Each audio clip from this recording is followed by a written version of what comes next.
뭔가 이 예전에 이 추행을 당했다는 글이 올라왔는데 이에 대해서 오달수 씨는 어떤 입장입니까? 예, 사건은 지난 15일 날 인터넷 댓글을 통해서요.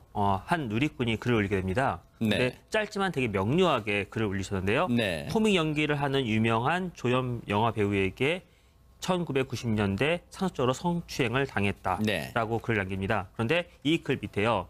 초성으로 이응, 디귿, 시옷이라는 글자가 올라오면서 직접적으로 이름은 거론하지 않지만 우리가 다 누구인지 알 수 있을 정도의 되게 명료한 글이 올라오게 됩니다. 우리에게 조금 충격적인 거는요. 되게 친근한 코믹 이미지를 보여주는 그 배우가 이런 일을 벌였다라는 일에 있어서 오달수 측은 공식 입장을 계속해서 내놓지 않다가 어저께 아침에 입장을 내놨는데요. 익명 댓글에서 제기된 주장은 결코 사실이 아니다. 30년 전 20대 초반으로 돌아가 차분히 스스로를 돌이켜보았지만 그런 행동을 한 적이 없다라고 부정하고 있습니다. 그래서 이 사건에서는 서로가 좀 공방이 앞으로 계속해서 벌어질 것 같은 그런 것을 추측하게 해줍니다. 근데 이 영화 촬영, 촬영은 촬영입니다. 촬영은 또 중요합니다, 나름대로. 근데 촬영 일정으로 입장을 정리해. 촬영한다고 휴대전화를 다 꺼낼까요? 친구들 전화, 가족들 전화, 그렇게 전화를 받을 수 있지 않을까요? 그리고 요즘 전화는 다 좋아서요. 전화를 꺼놔도 부재중 전화가 다 떠요. 누구한테 왔는지 다 뜹니다. 그러면 홍순빈 아나운서. 본인 얘기로 그 주장이 익명의 이름으로 올린 그 글은 사실이 아니라고 결코란 말로 써요. 사실이 아니라고 얘기했는데 왜 그러면 그동안 취재진 수많은 기자들이 전화했을 때 전화도 안 받고 전화기도 꺼져 있었다는데 이건 어떻게 된 겁니까? 그러니까 이제 이거에 대해서도 입장을 밝혔는데요. 참여하고 있는 영화의 촬영 일정이 2월 24일까지 잡혀 있어. 그러니까 영화 촬영 일정 때문에 그동안 대답을 못했습니다. 이렇게 얘기를 하고 있는 겁니다. 배우로서 얼마 남지 않은 촬영을 마무리 짓는 게 도리이고 촬영장을 지키는 것이 제작진에게 이번 건으로 인해 그나마 누를 덜 끼칠 거라고 생각을 했습니다. 이런 입장을 밝혔죠. 그러면 백성문 변호사님, 그 사이에 이 익명으로 올린 글이 익명의 글은 삭제가 됐고 그리고 오달수 씨도 아닙니다. 결코 사실이 아니에요. 라고 해명을 했는데도 여전히 논란이 되는 이유는 뭡니까? 사실 어제 좀 말씀하셨던 것처럼 사과라 해명이 좀 늦었다라는 부분에서 좀 의혹이 있긴 했지만 이 댓글도 삭제가 됐고 오달수 씨도 결코라는 표현을 썼기 때문에 그래도 오달수 씨가 저런 말을 하는 건 믿어줘도 되겠다라는 게 인식의 변화가 있었어요, 사람들이. 그런데 반전이 또 여기서 일어납니다. 어제 이제 모 종편에서 이 댓글을 달았다는 그 당시 단원이 나는 오달수에게 성추행만 당하게 아니라 성폭행도 당했다라고 육성으로 인터뷰를 했어요. 육성 인터뷰를 했어요? 네, 근데 육성 인터뷰를 했는데 이름은 이제 공개하지 않은 상황인데요. 오달수 씨가 본인의 사기수 위에 이제 선배였는데 어쨌건 잠시 이야기하자는데 제가 따라갔다가 거기서 성폭행을 당했고 그러니까 그 상황에서 본인이 반항하고 이런 상황도 아니었고 그래서 막 소리를 질렀는데 그냥 오달수 씨가 굉장히 차분한 눈으로 자기를 쳐다보면서 성폭행을 계속했다. 굉장히 충격적인 내용입니다. 근데 이건 역시 일단은 지금 아직 익명인 이 A 씨의 일단 주장인 거고요. 이 이후에 오달수 씨는 이 부분에 관련해서는 아직까지 구체적인 내용을 이렇게 내놓고 있지는 않은 상황인데 아직까지도 그냥 사실이 아니라는 입장을 견지하고 있는 것 같습니다. 아니 그러면 백 팀장님. 시청자분들이 궁금하실 것 같아요. 아니 그러면 그 댓글은 본인이 왜 지운 걸까 궁금증이 생기실 것 같아요. 왜 그랬답니까? 사실은 이제 이 지금 댓글을 삭제한 분은 아마 주변 분들, 그러니까 오달수 씨 쪽 분일지 이제 확정을 할 수는 없지만 이 욕설을 하고 비난을 하고 이제 이런 부분들이 무섭다라고 해요. 그래서 그렇게 이제 했는데 오달수 씨가 주장하는 부분을 이렇게 가만히 좀 눈여겨보면 굉장히 희석화시키려는 노력이 있어요. 왜 그러냐면 그러니까 30년 전 20대 때 일이다 이렇게 지금 이렇게 좀 치우치고 있거든요. 그건 뭐냐면 내가 20대 때 그러니까 30년 전 일을 내가 지금 기억을 못해라고 하는 부분 그러면서도 이 30년 전 20대라는 걸 주장을 하는 부분은 분명히 뭔가를 기억을 하고 있는 겁니다. 예를 들어서 남녀 간의 어떤 성적인 문제를 가지고 30년 전이라도 본인이 기억을 못한다고 하는 부분은 굉장히 무책임하면서도 약간의 어떤 허언적인 그런 부분이 있거든요. 하기 때문에 이제 이런 부분에 있어서는 본인이 진정어린 사과를 차라리 하고 네. 그다음에 6일 동안 네. 이게 폭로가 되면서 6일 동안 전혀 대응을 하지 않고 휴대폰도 꺼져 있는 상태가 많았거든요. 네. 그렇다고 하면 그동안에 뭔가 대응책을 강구를 하고 있었지 않느냐. 네. 그리고 이미 이 30년 전 일이라고 하면 처벌을 받지 않는다는 걸 누구라도 알고 있거든요. 네. 그러니까 내가 이렇게 뻗쳐버리면 이게 부인을 해버리면 문제될 게 없다는 네. 이런 부분이 좀 섞여 있지 않나 싶습니다. 네. 근데 이제 이건 뭐 제가 오달수 씨를 변명한다라기보다 오달수 씨 관련해서는 이제 일단 누가 실명을 걸고 나온 것도 아니었고 익명으로 댓글만 단 거였어요. 그 댓글만 단 거에 대한 사실관계는 확인은 쉽지 않았습니다. 그리고 오달수 씨가 말하는 것처럼 24일까지 촬영 일정이 있고 구체적이지 않은 폭로에 대해서 대응하지 못했던 거라고 일단 저는 개인적으로 믿고 싶습니다. 그런데 어제 일단은 공식적으로 부인을 했죠. 이건 이 댓글에 관련된 건 사실이 아니다. 그랬더니 이제 이 댓글 단 분이 직접 나와서 육성으로 얘기했잖아요. 그럼에도 불구하고 여기서 다음 단계에서 오달수 씨 소속사가 다시 입장을 밝혔어요. 아하. 여기서 만약에 묵묵부답으로 나갔으면 그랬으면 이것도 오달수 씨도 사실인가라고 더 의심할 가능성이 많은데 지금 무고로까지 대응을 하겠다는 입장을 밝힌 상황입니다. 네. 이건 전혀 사실이 아닌 입장을 계속 견지하고 있고요. 네. 물론 이제 법적으로 이건 무고는 아니고 명예훼손죄 정도 될 수 있겠죠. 만약에 허위라면. 네. 그러니까 아직은 오달수 측에서 지금 이 내용도 명백하게 사실이 아니라고 단정적으로 얘기하고 있는 상황이기 때문에 지금 뭐 오달수 씨를 마치 이제 뭐 이런 사건에 연루된 걸로 단정하는 듯한 말은 조금 약간 상할 필요가 있지 않을까 생각합니다. 아니 그러면 여쭤볼게요. 그러면 지금 오달수 씨 측에서는 재차 어제 육성으로 자신이 그 댓글을 올렸던 사람이라고 주장하는 여성분이 육성으로 인터뷰를 했는데 그 인터뷰 내용에 대해서 소속사는 재차 반박하면서 사실무근이라는 표현을 썼어요. 사실무근. 잘들 보세요. 사실무근이랍니다. 그러면서 지금 무고죄 고소 등 여러 가능성을 열어두고 있다. 어떤 대응을 할지 정하지는 않았답니다. 그러면 계속해서 이 여성, 육성으로 인터뷰했던 여성도 이 소속사 측의 입장을 분명히 언론 보도 등을 통해서 봤을 거 아니에요. 그러면 이렇게 서로의 주장이 첨예하다면 백성문 변호사님, 네. 이거는 이 부분은 경찰이 시시비비 가려줄 수 있는 부분이니까 지금 혹시 어떻습니까? 상황에서는 시시비비를 가릴 수 없고요. 아하. 이제 만약에 오달수 씨가 이건 무고죄는 아닙니다. 무고죄는 말 그대로 이 여성이 오달수 씨를 수사기관에 고소를 하면 그럼 거기서부터 이제 무고죄가 성립할 수 있는 거기 때문에 지금 현재는 언론과 인터뷰나 뭐 인터넷 댓글 단 거잖아요. 그러니까 이거는 만약에 이제 여성이 피해받은 게 사실이 아니라면 네. 그러면 이제 오달수 측에서 명예훼손, 허위사실 포함 명예훼손으로 고소를 할 수 있어요. 그렇게 되면 명예훼손을 고소를 하면 얘가 사실인지 아닌지 확인해야 되잖아요. 네. 이제 그렇게 시시비비를 가릴 방법은 있지만 오달수 측에서 지금 법적 대응을 검토 중이라고 하는데 명예훼손을 고소하지 않으면 이것도 명예훼손죄는 반의사불벌죄이기 때문에 사실상으로 이제 피해자가 문제 제기를 해야 되거든요. 그렇지 않으면 이 관련해서는 진실을 규명하기는 현실적으로 좀 한계가 있습니다. 일단 그러면 지금 단계에서는 오달수 씨 소속사, 오달수 씨 본인이나 오달수 씨 소속사 측에서 일단 이 구체적인 액션, 명예훼손죄로 고소를 한다거나 그런 액션이 있어야만 시시비비를 가릴 수 있는 단계로 들어갈 수 있다 이 말씀이네요. 그렇습니다. 네, 백 팀장님. 네, 이제 지금 이 오달수 씨를 상대로 해서 이 성추행 사실이나 성폭행 부분을 이제 익명으로 제보를 하고 폭로를 했잖아요. 네. 그런데 이 부분이 이런 과정까지 오기에 이분들이 그냥 했을까요? 다 법적인 자문을 구했습니다. 그렇기 때문에 백성문 변호사 굉장히 설명을 잘 해주셨는데 만약 이게 무고가 아닌 명예훼손이다. 내가 그런 사실이 없었는데 실제 있었다고 하더라도 지금 이 시점에 이 명예를 손상시키는 그런 폭로를 하고 그런 어떤 제보를 했다라고 하면 분명히 명예훼손이 된다라고 보고요. 만약에 고소를 한다라고 하면 과연 이게 진실이 어느 쪽에 더 공이 넘어갈까? 만약에 이런 어떤 무거운 명예훼손으로 고소를 당할 수 있고 처벌을 받을 수도 있다는 생각에 폭로를 했단 말이죠. 네. 그러면 여기에는 대안이 분명히 있습니다. 왜? 그 대안이라는 게 뭐냐? 바로 진실이라는 거죠.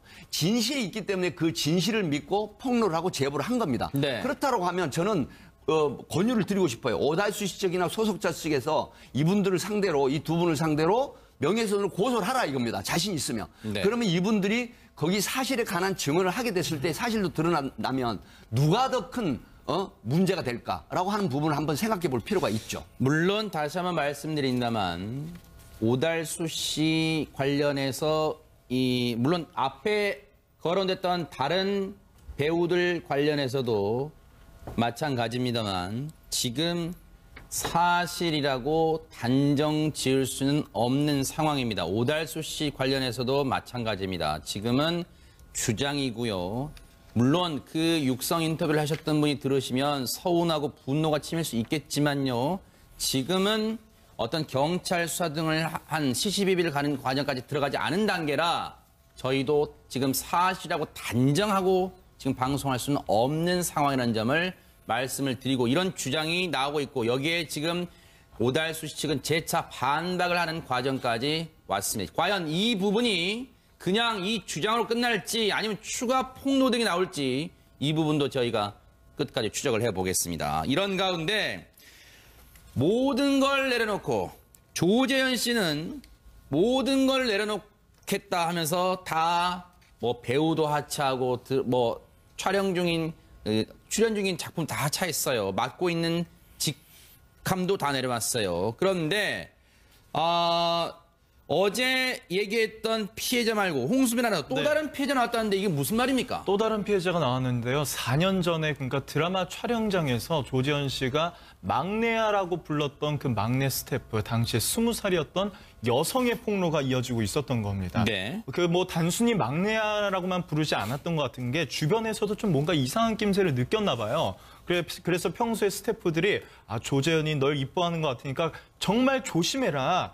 절대 대기실에 들어가지 말라라고 조언을 할 정도였다고 하는데 네. 문제가 터진 날은 바로 이날이었습니다. 하루는 조재현 씨가 이제 촬영장에서 이제 먹을 간식을 사러 가기 위해서 이 막내 스태프와 조재현 씨가 편의점을 향하는데 그때 갑자기 뭐 손을 잡자고 했다고 합니다. 그러면서 자신의 조재현 씨의 친딸과 친아들 얘기를 하면서 나는 내 친딸이 너무 예쁜데 내 친딸이 나한테 하는 것처럼 나한테 뽀뽀를 한번 해줘 이렇게 요구를 했다고 해요. 그러니까 이 막내 스태프가 저희 집에서는 그런 거 안 해요라면서 불편한 기색을 냈음에도 불구하고 도저히 이제 그걸 이제 거절할 수 없어서 나중에는 그러면 그럼 볼에만 뽀뽀 살짝 할게요라고 이제 하려고 하는 순간 조재현 씨가 완전히 그 이상의 어떤 성적인 그 성추행성의 행동을 했던 거죠.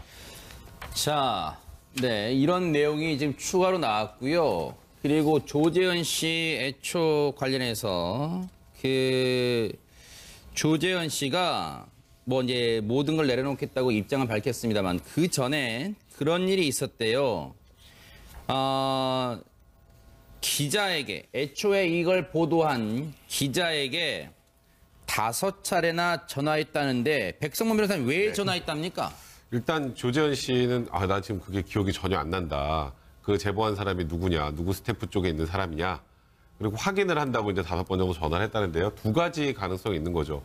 그러니까 조재현 씨 같은 경우에도 지금 계속 이렇게 피해자들이 계속 지금 고백을 하고 있는 상황이죠. 진짜 피해자가 누군지 모르니 피해자를 정확하게 알아야 뭐 사과를 하든 이 진위 여부를 확인할 수 있지 않겠습니까? 그런 의미일 수도 있고 또 하나는 피해자를 찾아서 어떻게든 회유를 하고 어떻게든 이 사실을 무마하려고 했던 것이 아닐까. 네. 지금 뭐 그렇게밖에 추정할 수 없는 상황이고요. 네. 조재현 씨로부터 피해를 받았다라는 뭐 또 다른 피해자도 제가 개인적으로 아는 분도 있는데 그분 얘기가 지금 거의 이게 스타일이 거의 비슷해요. 지금 조금 전에 스태프가 했던 폭로 내용과 거의 유사한 패턴으로 피해자들이 굉장히 많은 거라고 지금 알려져 있거든요.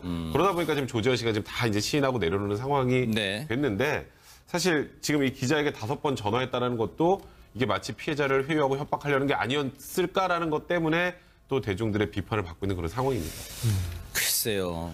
장 교수님은 어떻게 보세요? 이거 어떻게 봐야 됩니까? 이런 글들을 어떻게 봐야 되는 거예요? 물론 사과를 하기 위해서이냐 아니면 다른 이유에서냐라고 봤을 때는요. 정말 사과를 하기 위해서라면 아마 바뀌었을 겁니다. 기자한테도. 그런 이유에서 그래도 내가 사과는 해야 될 것 같아서 알고 싶다라고 밝혔을 텐데요. 보니까 조재현 씨 사과와 관련해서는요. 되게 만연되어 있는 일이었던 것 같아요. 다른 스태프들이 조언한 걸 보면 조재현이 널 예뻐하는 것 같으니 정말 조심해라. 절대 대기실에 들어가지 마라 하면서 경각심을 조금 알려줬거든요.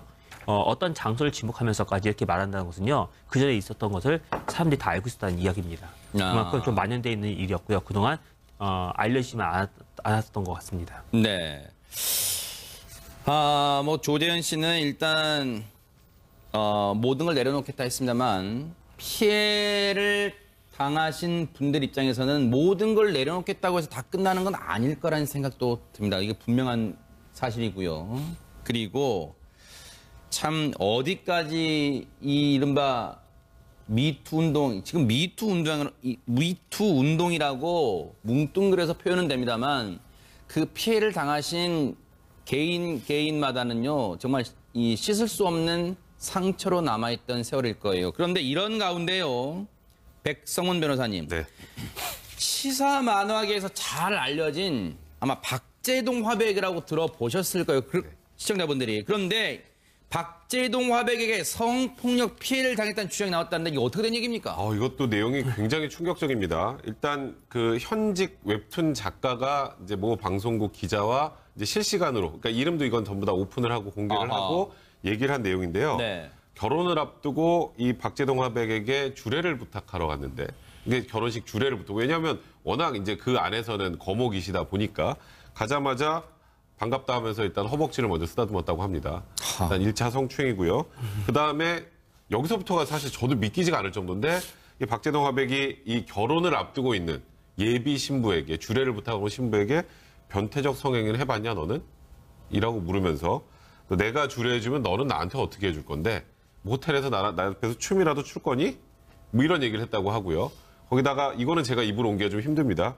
너가 뭐 어쨌건 성적으로 본인이 굉장히 끌린다는 취지의 그 남성들이 여성을 비하하는 류의 발언도 했다고 하고요. 그 당시에는 이제 왜냐하면 결혼을 하기는 해야 되니까 이 상황에서 뭐 주례 부탁하러 갔다가 성추행 당했다고 폭로하기도 쉽지 않은 상황 아니었겠습니까? 그래서 그 당시에는 이걸 문제 제기하지 바로 문제 제기하기는 힘든 상황이었다는 그런 또 좀 충격적인 내용의 폭로가 이루어졌습니다. 만약에요. 물론 다른 사람의 일이라고 너무 제가 쉽게 얘기하는 건지 모르겠지만 당시 이 박제동 화백한테 주례 필요 없고 주례 말고 그냥 공동 입장, 신랑 신부 공동 입장하기로 결정하고 이 박제동 화백의 이 행동, 이 주장이 사실이라고 전제를 하고 말씀드린 질문입니다. 백 팀장님, 만약 이게 사실이라고 가정하고 그때 박제동 화백 이 행동을 경찰에 신고했다면 어떻게 됐을까요? 뭐 사실은 이제 그 여러 가지가 있죠. 뭐 이제 성희롱 자체 가지고 말 가지고는 처벌은 안 되는데 모욕죄로 처벌할 가능성이 있거든요. 모욕죄. 네. 본인이 상대방으로부터 심한 모멸감이나 모욕감이 든다라고 하면 그 부분을 이제 처벌할 수 있는데 실질적인 어떤 행동에 옮겨졌다고 하면 당연히 강제추행죄로 처벌이 되죠. 그러니까 이 부분도 역시 공소시효라든가 아니면은 어떤 그 친고죄 이제 그런 그 기간도 있거든요. 그런데 단순 성희롱 자체만 가지고는 처벌이 안 되지만 다만 그게 내가 모멸감을 느끼거나 모욕이라고 느꼈다고 하면 이걸 여기에 허벅지를 만졌다는 성추행 부분이 있잖아요. 네. 그래서 이제 허벅지 만졌다는 부분이 이게 사실로 드러날 경우라면 예를 들어서 강제추행죄가 되거든요. 그러니까 우리가 이런 걸 생각을 해야 됩니다. 여성이 악수를 먼저 청하는 경우에 그대로 손을 잡고 악수를 하면 괜찮습니다. 하지만 악수를 청하지 않는데도 불구하고 그 여성의 의사에 반해서 내가 손을 잡아당겨서 악수를 하지 않습니까? 이게 만약에 수침을 느꼈다고 하면 이것도 성추행죄로 처벌이 가능하거든요. 하기 때문에 주례를 부탁하러 간 진짜 앞에 말씀하셨지만 거목입니다. 그 업계에서 거목인데 이 웹툰 작가 이태경 씨가 결혼을 하기 위해서 주례를 써달라고 하는데 그 어른이 주례선 자리에서 성희롱 발언을 하고 허벅지를 만지는 이런 행태라고 하면 정말로 용서할 수 없는 그런 범죄라고 저는 봅니다. 당시 홍순빈 아나운서 이 사실을 이태경 씨는 여러 곳에 알렸다면서요? 그러니까 이 사실이 이제 이 일이 있고 나서 자신이 사파가로 참여한 한국만화가협회 공정노동행위 및 성폭력 살해집에 이런 피해 사실을 알린 적이 있다고 합니다. 물론 한 5년 정도 지난 시점이긴 합니다만. 그렇습니다. 네. 그런데요, 이것 때문에 오히려 2차 피해를 당했다고요. 어떻게 해요? 박제동 화백이요, 이 씨한테, 이 피해자한테 전화를 걸어서 내가 제보한 것이냐고 거듭 캐묻기만 했다고 합니다. 기자는 박제동 씨한테 통화를 안 해봤어요? 어떻게 됐습니까? 기자 이제 통화를 해봤는데 박제동 화백은 이제 이 문제에 대해서 이렇게 얘기를 하고 있어요. 기억이 잘 안 납니다. 그런 건 기억이 좀 없는데 당시에 성희롱할 생각도 없었고 내 기억에 근데 당시에 그냥 우리가 서스름 없이 친하게 지내고 격이 없이 다 이야기했기 때문에 무엇을 얘기했는지 잘 모르겠어요 라면서 당시에 구체적인 이제 혐의에 대해서는 간접적으로 부인을 하고 있는 입장입니다. 진짜 생각이 안 날까요? 장 교수님 어떻습니까? 본인이 확인하기 위해서 당사자한테 캐묻기까지 했는데 기억이 안 나는 것은 정말 말이 안 되고요. 그런데 조금 박제동 화백은 좀 성적인 어떤 잘못된 인식을 좀 갖고 계신 것 같아요. 어째서요? 분명히 주례를 부탁할 정도면 상당히 존경하는 그런 분이라고 생각하니까 부탁했을 거예요. 근데 박지동 씨는 그런 어떤 사제관계이기 전에요. 개인적인 감정을 더 많이 갖고 있었던 것 같습니다. 흔히 사람들이 되게 묘한 심리 가운데서는요. 내가 마음을 품고 내 것이라고 생각하는 사람이요. 만약에 다른 사람한테 가게 되면요. 그 시간을 조금 쫓겨가면서 조바심을 느껴요. 그래서 이 사람을 내 것을 만들고 싶다라는 그 안에 좀 착안하게 되거든요.